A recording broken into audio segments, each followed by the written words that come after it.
Les dizaines de pirogues attendent patiemment leur tour pour aller en mer sur la plage de Saint-Louis. La pêche, c'est l'activité principale pour des milliers d'habitants ici. Mais au loin, dans la brume de l'Atlantique, une immense plateforme gazière s'est installée sur un récif naturel très ancien à moins de 10 km des côtes, et cela a totalement changé l'écosystème. Ce rocher-là, c'est l'habitat des poissons, de tous les poissons, beaucoup d'espèces de poissons. Et pratiquement, il y a plus de 2000 pirogues, 3000 pirogues, les petites pirogues que vous voyez, qui vivaient essentiellement de cette zone. La cohabitation n'est pas possible. On va exploiter le gaz, on va tuer la pêche à Saint-Louis. Parce que Saint-Louis, c'est la capitale de la pêche. Saint-Louis, la capitale de la pêche, une communauté entière en vie. Chaque jour, les marins reviennent avec les paniers, parfois pleins, comme ici, mais de plus en plus souvent, les poissons sont partis.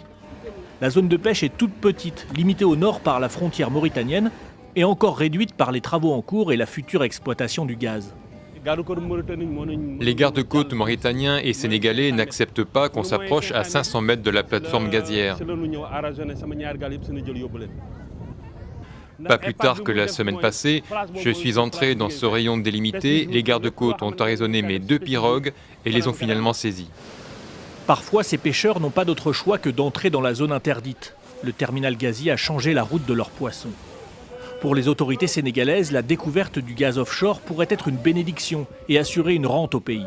Le début de l'exploitation est prévu pour 2023.